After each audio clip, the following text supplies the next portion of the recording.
এই পর্বে আমি দেখাবো যে কিভাবে আপনারা লুমিয়ন 2023 এ খুব ইজিলি একটা অ্যানিমেশন ভিডিও তৈরি করতে পারেন। এছাড়া অ্যানিমেশন ভিডিওগুলোতে কিভাবে আপনারা দ্রুত রেন্ডার করতে পারবেন, টাইম কমাতে পারবেন, সেই বিষয়গুলোও এই ভিডিওতে শেয়ার করা হবে।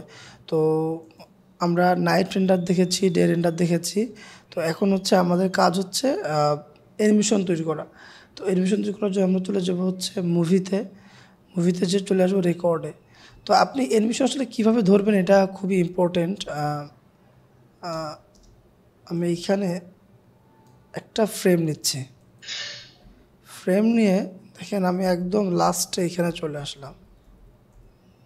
ফ্রেম টোটাল কত সেকেন্ড আছে? 4 সেকেন্ড। আমি প্লে করি, ঠিক আছে কিনা, পারফেক্ট আছে।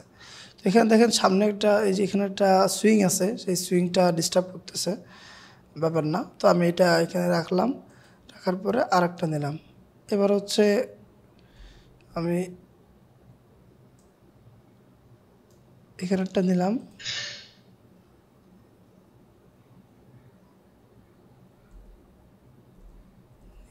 সুইংয়ের মিড দিয়ে এখানে আসবো। এই কেমন আসছে?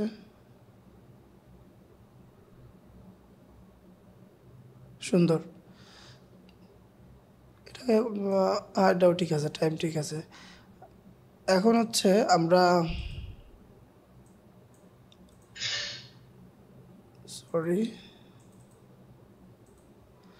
দুইটা হলো না, আর একটা নিব। সেটা কীভাবে নেওয়া যায়? এখান থেকে ওটা ওইদিকে যেহেতু বাড়ি, সেহেতু আমরা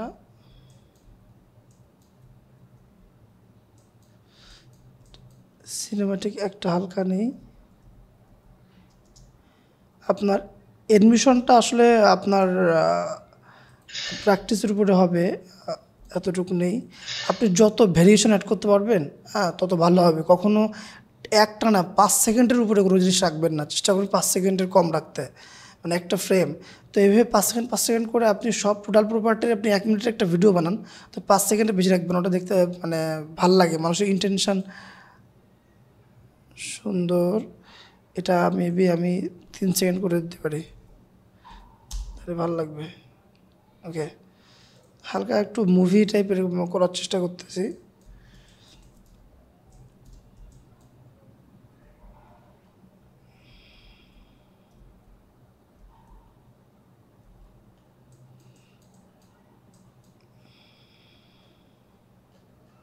আমি যদি এই জায়গাটা একটু ভালো করে সাজাতাম, তাহলে এখানে আমি কিন্তু খুব সুন্দর একটা কি ফ্রেম নিতে পারতাম, নিয়ে ঠিক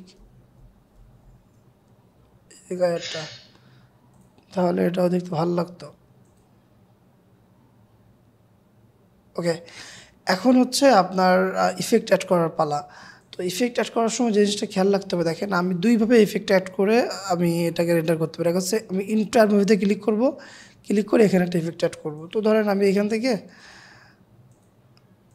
এটা কপি করলাম, মুভি, আমি যদি এইখানে পেস্ট করি, তো এই ইফেক্টটা সব জায়গায় কাজ করলো, সব জায়গায়। আমি প্লে দেই,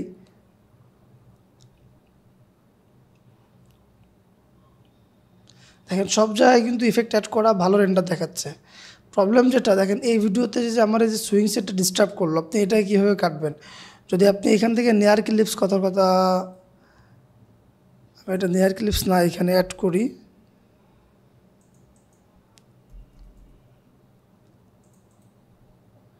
নেয়ার ক্লিপস থেকে হালকা একটু বাড়ায় দিই।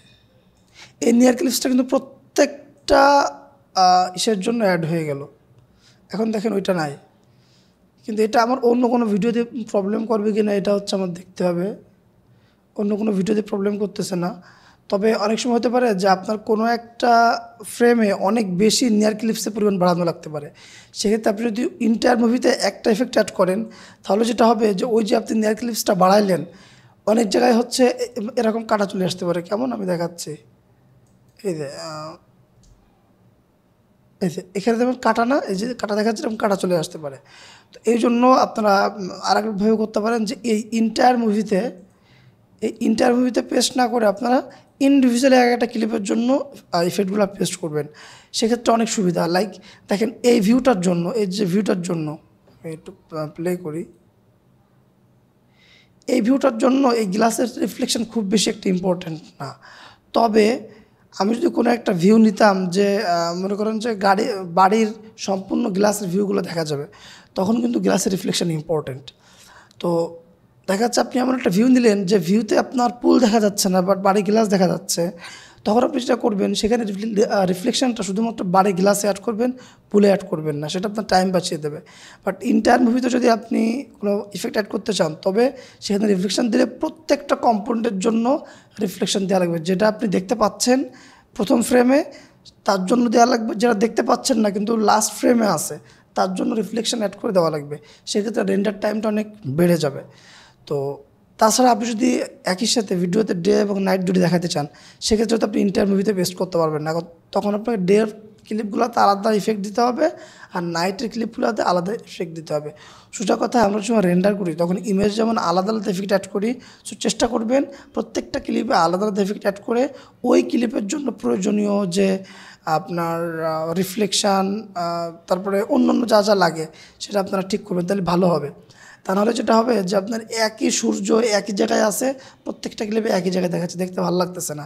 আপনি যদি ভিডিওতে ভ্যারিয়েশন আনতে চান, তবে আপনাকে প্রত্যেকটা আলাদা আলাদা ক্লিপে এটা অ্যাড করতে হবে। তো আমি যদি এখন আমি দুইটা উপায় আছে, একটা হচ্ছে আমি চাইলে প্রত্যেকটা ক্লিপ আলাদা আলাদা রেন্ডার করতে পারি, সেক্ষেত্রে এখানে ক্লিক করে যদি রেন্ডার ক্লিপ দেয় রেন্ডার হবে। আর একটা হচ্ছে টোটাল ইন্টারভিউ সিলেক্ট করে আমি এখান থেকে রেন্ডার মুভিতে চাইতে পারি। তো দেখেন এখানে আমি আমার আগের প্লেলিস্টও আলোচনা করছি, বাট এটা হচ্ছে নতুন প্লেলিস্ট, এখানে আলোচনা করি। তো প্রথম কথা হচ্ছে যে আউটপুট কোয়ালিটি, এটা ভিডিওতে আপনি কেমন চাচ্ছেন। আপনি যদি এখানে 4 স্টার দেন তাহলে টাইম বেশি নেবে, বাট আপনাকে কোয়ালিটি একদম মাখন টাইপের দেবে। আর ফ্রেম পার সেকেন্ড, এটা আশা করি জানেন, অন্তত এই সময় আপনাদের সবারই জানা উচিত, সেটা হচ্ছে যে ফ্রেমস পার সেকেন্ড, অর্থাৎ প্রতি সেকেন্ডে কত ফ্রেম। তো আপনি যদি 60 দেন, তার মানে প্রত্যেকটা ফ্রেমে মানে প্রত্যেকটা সেকেন্ডে মূলত 60টা ইমেজ তৈরি করে, যেটা আপনার সামনে একের পর এক দেখাবে, যেটা আমাদের চোখ ধরতে পারে না, এই কারণে মনে হয় যেটা একটা ভিডিও কিন্তু অন টাইপ অফ ইমেজ। একটা 3 ঘন্টার মুভি, হ্যাঁ 3 ঘন্টার মুভি, এটা কিন্তু অ্যাকচুয়ালি মুভি না, মানে ভিডিও বলতে কিছু নাই, জাস্ট স্টিল ইমেজ। যেখানে যদি 60 যদি আপনার ফ্রেম পার সেকেন্ড হয়, তাহলে 3 ঘন্টায় কত, 60 গুণ 3, 180 গুণ হচ্ছে 60, মানে 180 মিনিট 60। সেখানে মূলত 10,800টা ইমেজ তারা তৈরি করছে, যেটা আপনার সামনে একের পর এক এরকম টান দিয়ে চলে যাচ্ছে। ছোটোবেলায় আমরা নেগেটিভ দেখতাম না, ছবির নেগেটিভ, সেরকম মূলত 10,800টা ইমেজ আপনার সামনে 3 ঘন্টা ধরে সোজা টেনে নিয়ে যাচ্ছে, যে কারণে আপনার কাছে মনে হচ্ছে আপনি একটা মুভিং কোনো পার্ট দেখতেছেন। অ্যাকচুয়ালি এটা কোনো মুভিং পার্ট না, এটা স্টিল ইমেজ। তো যাই হোক, লেকচার দিলাম। তো এখানে যদি আপনি 60 দেন, সেক্ষেত্রে ভিডিওটা ভালো হবে। যদি আপনি ফ্রেম পার সেকেন্ড কমায় আনেন তাহলে একটু খারাপ হবে। খারাপ বলতে তখন দেখা যাচ্ছে যে আপনার চোখে বাঁধবে। যদি 25 দেন তাহলে চোখে বাঁধবে বেশি। আর ফ্রেম পার সেকেন্ড যত বাড়াবেন তত ভিডিওটা স্মুথ হবে। আপনি চাইলে সেই ভিডিওটা স্লো মোশনও করতে পারবেন। এই যে আপনারা স্লো মোশন করি, আমরা যে ক্যামেরায় স্লো মোশন করি বা মোবাইল স্লো মোশন করি, সেখানে আসলে কাজটা কী হয়, সেখানে কাজটাই হচ্ছে কি, স্লো মোশনে যখন আপনি দেন তখন মূলত রেগুলার ভিডিওতে যে ফ্রেম নিত, স্লো মোশনে অনেক বেশি ফ্রেম ক্যাপচার করে প্রতি সেকেন্ডে, যে কারণে আমরা ওটাকে ভিডিওটা স্লো আকারে করলেও আমাদের চোখে জিনিসটা বাঁধে না। যাই হোক, তো চেষ্টা করুন অল টাইম 60 দিতে, এর উপরে যাওয়ার দরকার না, নিচে আসার দরকার নাই। তো আমি মনে করেন যে আমি কোয়ালিটি এটা দিয়ে 60 দিলাম, দিয়ে যদি এখানে আবার আপনি কোন রেজলিউশনে এটাকে এক্সপোর্ট করতে চান, 180 নাকি 4K নাকি 8K, তা আমি মনে করেন যে স্মলে দিলাম। দিয়ে যদি আমি এখানে এক চাপ দেই তাহলে আমার এই ভিডিওটা এটা রেন্ডার হওয়া শুরু করছে। তো এই ছিল মোটামুটি লুমিয়নের বেসিক রেন্ডার, কীভাবে ক্যামেরা ধরবেন, কীভাবে কী করবেন। এইটা আমি একটা জিনিস বলতে ভুলে গেছি, লাইক রেন্ডারে দিয়ে দিচ্ছি। মনে করেন যে আপনি এটাই দেখেন আমি এখানে একটা ফ্রেম নিচ্ছি আর লাস্টে যে একটা ফ্রেম নিচ্ছি। এখন আপনি চাচ্ছেন যে এই যে মাঝখানে একটা ফ্রেম নিতে, সেক্ষেত্রে যদি আপনি লাইক আমি ভিডিওটা যেহেতু মাঝখানে ফ্রেম নিতে যাচ্ছি, সেক্ষেত্রে আমি ভিডিওর মাঝখানে আসলাম। এটা হয়তো ভিডিওর মাঝখান, তাই না? এখান থেকে যদি আরেকটা ফ্রেম নেই তাহলে এখানে আরেকটা ফ্রেম হয়ে গেল। সো কখনো যদি আপনার ফ্রেম নেওয়ার প্রয়োজন হয় নিতে পারেন। আর আরেকটা বিষয় হচ্ছে যে কথার কথা দেখেন, এই ফ্রেমটা ডিলিট করে দেয়, ডিলিট করে দিয়ে মনে করেন আমি এই কার্সারটা এই মাঝখানে আনলাম না, মাঝখানে না এনে আমি এইখানে একটা ফ্রেম নিলাম। এখন দেখেন ভিডিওটা কেমন আসে, এটা চলে যাচ্ছে, এবার দেখেন এটা ফাস্ট যাচ্ছে। বিষয়টা বুঝতে পারছেন? আমি যদি টাইমটা আর একটু চাই দেই, হ্যাঁ এখন দেখেন এটা ফাস্ট যাচ্ছে। কেন? কারণ আমি ফ্রেমটা আসলে একদম মানে অনুযায়ী নেই নাই, সমানুপাতিক হারে নেই নাই।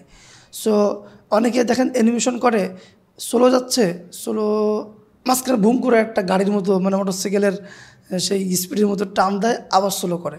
এটা কেন হয়? কারণ আপনার ফ্রেমগুলো নেওয়া আসলে ঠিক না। আপনি যদি প্রত্যেকটা ফ্রেম নির্দিষ্ট দূরত্বে পারফেক্টলি নিতে পারেন, তাহলে আপনার যে অ্যানিমেশনটা একটা মুভি টাইপের হবে। আপনি চাইলে ফাস্টও করতে পারেন, স্লো করতে পারেন, এটা ডিপেন্ড করতেছে।